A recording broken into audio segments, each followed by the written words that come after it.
नमस्कार, मैं राशि। आप देख रहे हैं नेशनल भारत न्यूज और आइए नजर डालते हैं अब तक की कुछ बड़ी खबरों की ओर। योगी सरकार के खेल एवं युवा कल्याण मंत्री उपेंद्र तिवारी ने सरकार की उपलब्धियों को बताते हुए कहा कि सपा सरकार के जंगल राज को खत्म कर योगी सरकार ने कानून का राज स्थापित किया है।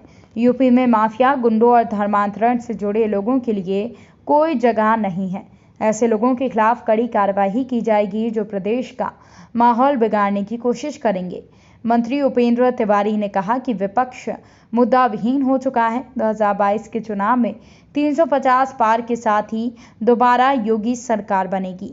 तो वहीं सपा नेता वंशीधर यादव ने भाजपा के विकास कार्यों पर तंज कसते हुए कहा कि भाजपा कितना विकास किया है सभी लोग देख रहे हैं। मोदी, योगी और मंत्री पर उन्होंने जमकर निशाना साधा। देखिए, आप धर्मांतरण की बात कर रहे हैं। अभी आपने कुछ दिनों पहले देखा कि धर्मांतरण को लेकर के भी कानून में संशोधन करने की और कठोर कानून बनाने की बात योगी जी ने कही और करके दिखाई।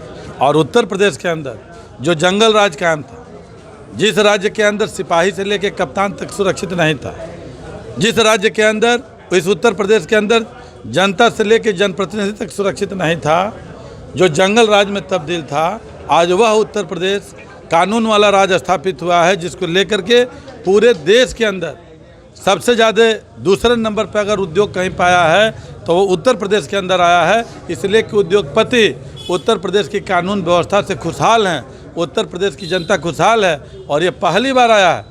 माननीय कल्याण सिंह जी और माननीय राजनाथ जी के समय में भी था, या तो अपराधी जेल के भीतर होगा, या तो अपराधी उत्तर प्रदेश की सीमा के बाहर होगा, और नहीं तो अपराधी अपने ठिकाने पे होगा। लेकिन आज योगी जी की सरकार में पहली ऐसी सरकार है कि 1600 करोड़ रुपए की धनराशि माफियाओं के कब्जे के चंगुल से निकाली गई है। बड़े बड़े माफियाओं के घर पे बुलडोजर चलाए जा रहे हैं और उत्तर प्रदेश के अंदर माफिया राज, गुंडा राज और धर्मांतरण का कहीं स्थान नहीं है। कोई भी इस तरीके की गतिविधि को अंजाम देगा तो उसके खिलाफ कठोर से कठोर कार्रवाई होगी। आखिर क्या वजह है कि जब योगी सरकार जो है धर्मांतरण के मामले में जब मौलानाओं को या उससे जुड़े लोगों को गिरफ्तार करती है, या फिर आतंकवाद से जुड़े लोगों को गिरफ्तार करती है, उनकी साजिशों को बेनकाब करती है, तो सपा हो या बसपा हो या कांग्रेस कहीं ना कहीं बचाव की मुद्रा में दिखाई देते हैं। देखिए, इन लोगों का पुराना रिश्ता बसता रहा है। सपा ऐसी सरकार है जिसका उदाहरण है कि आतंकवादियों के भी मुकदमा वापस करने का अगर किसी ने अर्जी और मुकदमा वापस किया तो पिछली बार की सपा सरकार है। तो ये सपा, बसपा, कांग्रेस, इन लोगों का नाम, तो इन लोगों को ये बढ़ावा देने वाले लोग, और इसलिए उत्तर प्रदेश और हिंदुस्तान की जनता जान चुकी है। इसलिए इन लोगों को करारा जवाब दे रही है और इसलिए लोग खारिज हो गए। इनके पास कोई आज की डेट में कोई मुद्दा नहीं है। आज ये मुद्दा विहीन हो गया है विपक्ष, और इसलिए मोदी जी और योगी जी के क्रियाकलापों से जो सरकार की योजनाएं गांव गरीब जनता तक पहुंच रही है, उससे पूरा विपक्ष परेशान है। और इसलिए उत्तर प्रदेश की जनता पूरी तरह से खुशहाल है।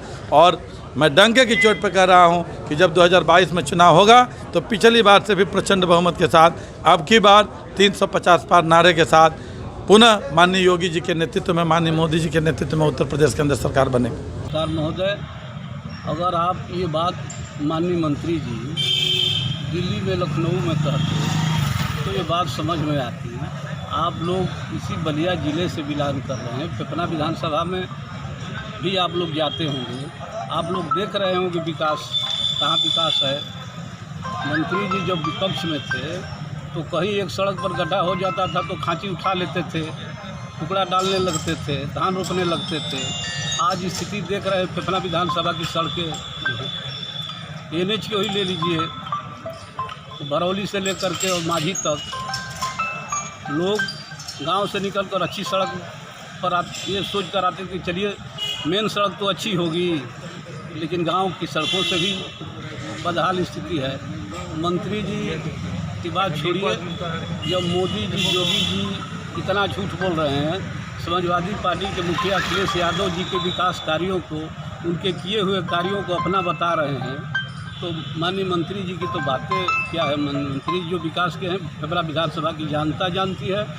और अभी बाढ़ आई थी, न कोई नाव की व्यवस्था थी, राशन वितरण जो बाढ़ पीड़ितों को राशन 15 करोड़ रुपए आए थे बाढ़। इस खबर में फिलहाल के लिए इतना ही। देश दुनिया से जुड़ी खबरों के लिए बने रहिए नेशनल भारत न्यूज के साथ। नमस्कार। अगर आपने अभी तक हमारे चैनल को सब्सक्राइब नहीं किया है तो जल्दी से सब्सक्राइब करें और बेल आइकन को दबाना बिल्कुल ना भूलें।